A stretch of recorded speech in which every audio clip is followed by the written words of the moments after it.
Hello guys, welcome to fix anime. ये 8वां episode है मिस्टीरियस डिसअपेरेंसेस का।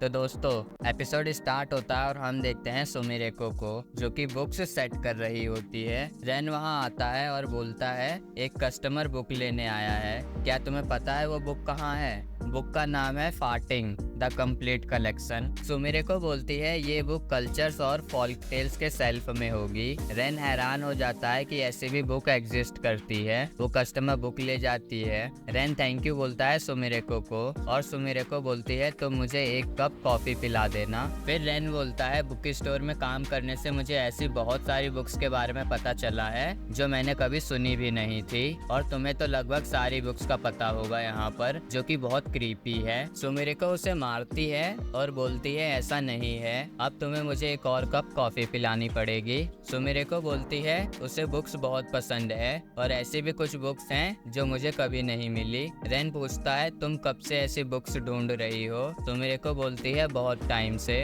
मैंने बहुत सारी बुक पढ़ी तो हैं, पर मुझे उनके नाम याद नहीं आ रहे। मुझे बस ये याद है कि वो बुक्स बहुत इंटरेस्टिंग थे और उन्हीं को ढूंढते ढूंढते मैं इस बुक स्टोर में काम करने लग गई। रेन बोलता है तुम्हारी मेमोरी इतनी कमजोर है क्या? सुमिरेको बोलती है चुप रहो और अब तुम्हें मुझे 3 कप ऑफ कॉफी पिलानी पड़ेगी। सुमिरेको को याद आता है कि रेन ने उसे कहा था कि उन्हें अपने घर वापस जाना है, और वो रियलाइज करती है कि रेन भी एक दिन चला जाएगा।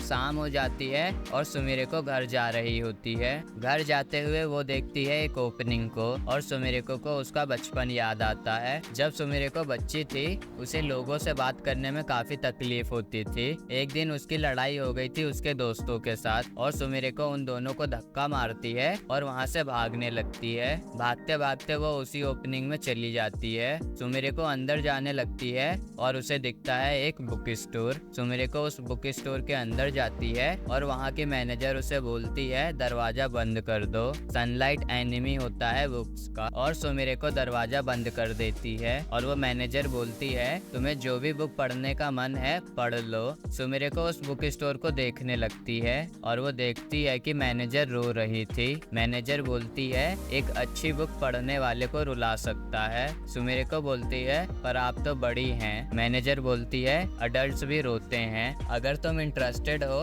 तो तुम ये बुक पढ़ सकती हो। और मैनेजर वो बुक सुमिरेको को दे देती है। मैनेजर उसे बोलती है पीछे एक जगह है जहाँ जाकर तुम बुक पढ़ सकती हो, और वैसे भी अब कोई कस्टमर नहीं आता। सुमिरेको वो बुक पढ़ने लगती है पर उसे बुक्स बहुत बोरिंग लगती थी, लेकिन जैसे जैसे सुमिरेको बुक पढ़ती है उसे उस बुक में इंटरेस्ट आने लगता है। सुमिरेको बुक पढ़ रही होती है और मैनेजर उसे बोलती है शाम हो चुकी है, अब तुम्हें घर जाना चाहिए, तुम्हारी फैमिली तुम्हारी चिंता कर रही होगी। सुमिरेको का मन नहीं था घर जाने का, उसे वो बुक पढ़नी थी। मैनेजर बोलती है तुम कल पढ़ लेना। सुमिरेको बोलती है उसे वो बुक पढ़नी है। मैनेजर बोलती है मैं तुम्हें ये बुक दे सकती हूँ पर एक शर्त पे, तुम्हें कल ये बुक वापस लौटानी होगी। सुमिरेको बोलती है ओके। नेक्स्ट डे सुमिरेको वो बुक लेके वापस बुक स्टोर जा रही होती है। वो बुक स्टोर में जाती है और वो बुक वापस लौटा देती है। मैनेजर बोलती है अगर तुम्हें कोई और बुक पढ़नी है तो तुम पढ़ सकती हो।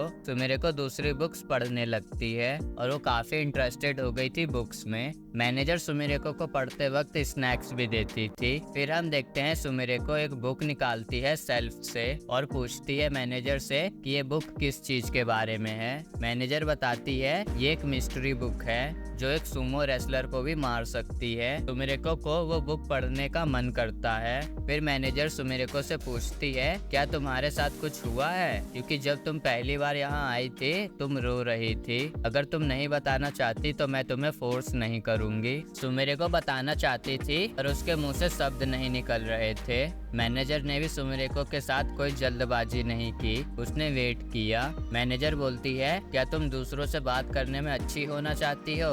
सुमिरेको बोलती है हाँ। फिर मैनेजर बोलती है क्या तुम्हें पता है कि हर किसी के दिमाग में एक डिक्शनरी होती है और हम अनकॉन्शियसली उसी डिक्शनरी में से वर्ड्स चुनते हैं बोलने के लिए, और तुम उस डिक्शनरी को अच्छे से यूज नहीं कर पा रही हो। मैनेजर सुमिरेको को एक पैसेज लिखने को कहती है और कहती है तुम्हें जल्दबाजी करने की कोई जरूरत नहीं है, तुम आराम से अपने इनर डिक्शनरी से वर्ड्स चुनो और उसे सही ढंग से लगाओ, और मुझे पता है तुम कर लोगी क्योंकि प्रैक्टिस से ही परफेक्ट बना जा सकता है और मुझे विश्वास है तुम आगे चलकर बहुत सारे पैसेजेस लिखोगी। मैनेजर उससे ये भी बोलती है कि जब भी तुम अपनी नॉवेल लिखना तुम मुझे वो पढ़ने के लिए देना। फिर हम देखते हैं सुमिरेको उस बुक स्टोर से घर जा रही होती है। मैनेजर की एडवाइस ने सुमिरेको की बहुत हेल्प की थी। वो अब दूसरों से बात करने लग गई थी बिना किसी परेशानी के, और सुमिरेको उस बुक स्टोर की तरफ जा रही थी मैनेजर को थैंक्स बोलने, और वो देखती है कि वो ओपनिंग बंद हो गई थी और उधर जाने का कोई रास्ता नहीं था। सुमिरेको उस मैनेजर से उसके बाद कभी नहीं मिल पाई। प्रेजेंट में हम देखते हैं सुमिरेको को जो कि उस ओपनिंग के सामने खड़ी होती है। सुमिरेको उस ओपनिंग में घुसने लग जाती है पर वो घुस नहीं पाती क्योंकि वो काफी बड़ी थी। सुमिरेको फिर मंत्र पढ़ती है और छोटी हो जाती है और आसानी से उस ओपनिंग में घुस जाती है। सुमिरेको उस बुक स्टोर की तरफ जाने लगती है। जब सुमिरेको वहां पहुंचती है वो देखती है वो बुक स्टोर अब वहां नहीं था और उस बुक स्टोर की मिस्ट्री अभी भी मिस्ट्री है। सुमिरेको ये बात रेन को बताती है। रेन बोलता है इससे तुम्हारी एक मिस्ट्री तो सॉल्व हुई। सुमिरेको बोलती है मेरे बारे में क्या मिस्ट्री है। रेन बोलता है मुझे हमेशा से लगता था कि तुम्हारे बोलने का तरीका थोड़ा अलग है। सुमिरेको बोलती है ऐसा इसलिए क्योंकि जिस तरीके से मैं लिखती हूँ उसी तरीके से मैं बोलती हूँ और मुझे पसंद है मैं जिस तरीके से बोलती हूँ, और मेरे बोलने का तरीका उस मैनेजर से मिलता है। रेन पूछता है कि क्या उसे याद है उस बुक स्टोर का नाम क्या था। सुमिरेको बोलती है मुझे अच्छे से तो याद नहीं पर मुझे लगता है ग्योकुशिन था उस बुक स्टोर का नाम। ये नाम सुनकर रेन थोड़ा हैरान था। रेन फिर बोलता है क्या उस मैनेजर ने तुम्हें इनवाइट किया था ये सोचकर कि तुम फेदर हो बर्ड्स के। सुमिरेको बोलती है ये तुम क्या बोल रहे हो। फिर उनका मैनेजर वहां आ जाता है और सुमिरेको से बोलता है मेरी मदद कर दो बुक्स अंदर लाने में। सुमिरेको मैनेजर की मदद करने चली जाती है। रेन अभी भी उस बुक स्टोर के बारे में सोच रहा था। नेक्स्ट हम देखते हैं सुमिरेको बोलती है रेन से कि तुम क्या बोल रहे थे। रेन बताता है कि ये कहानी बहुत पुरानी है 50 शोगुन सुनायोशी के टाइम की। उस समय एक ब्यूटीफुल नोबल वुमन थी और उसे बुक पढ़ना बहुत पसंद था। उस वुमन के मरने के बाद उसकी बुक्स टेंपल को डोनेट कर दी थी। उस वुमन के ग्रेव के बगल में एक स्टोर हाउस भी बनाया गया उन बुक्स को रखने के लिए, और ये भी कहा जाता था कि अगर तुम इस वुमन के ग्रेव पे कान लगा के सुनोगे तो तुम्हें एक आवाज आएगी जो बुक्स पढ़ रही होती है। और एक थ्योरी के हिसाब से उस वुमन का बुद्धिस्ट नाम ग्योकुशिन था और क्योंकि उसे बुक्स पढ़ना बहुत पसंद था उसका निकनेम रखा गया हॉन ही में। पर उस स्टोर हाउस से बुक्स लेने का एक रूल था, जब तुम वो बुक रिटर्न करोगे तो तुम्हें एक और बुक वहाँ रखनी होगी। जो कोई भी इस रूल को फॉलो नहीं करेगा उसके साथ बुरा होगा। सुमिरेको बोलती है पर मैंने तो कोई भी एक्स्ट्रा बुक नहीं दिया था उस बुक स्टोर में। सुमिरेको को फिर उस मैनेजर की बात याद आती है कि उसने कहा था सुमिरेको से कि जब भी वो कोई नोवेल लिखे तो उसे पढ़ने को दे। सुमिरेको बोलती है अगली बार जब भी वो उस मैनेजर से मिलेगी वो उसे एक नई बुक देगी जो कि मेरी लिखी हुई होगी। नेक्स्ट हम देखते हैं रेन और सुमिरेको बैठे होते हैं और सुमिरेको पूछती है कर्स ऑब्जेक्ट्स का कुछ पता चला, और रेन बोलता है नहीं, उन्हें ढूंढना मुश्किल होता है और हर क्यूरियोसिटी के साथ एक कर्स ऑब्जेक्ट हो ये जरूरी नहीं है। सुमिरेको बोलती है तो तुम ऐसे क्यूरियोसिटी ढूंढो जिससे कर्स ऑब्जेक्ट जुड़ी हो। रेन बोलता है ये मुश्किल है क्योंकि मैं किसी का भी पर्सनल आइटम्स उनके परमिशन के बिना देख नहीं सकता। फिर हम देखते हैं ओतो और नोदोका स्कूल जा रहे होते हैं। नोदोका पूछती है ओतो से क्या तुम फाइनल्स के लिए पढ़ रही हो, और ओतो बोलती है मैंने नहीं पढ़ा है। नोदोका बताती है उसको अब एक होम ट्यूटर पढ़ाने आता है और नोदोका बोलती है क्यों ना हम सब साथ में मिलकर पढ़ें। फिर नोदोका अपने घर चली जाती है और ओतो मेड कैफे में जाती है जहाँ शिजुको काम करती है। ओतो उस कैफे में मेड का काम कर रही थी और कस्टमर्स को ओतो बहुत क्यूट लगती है।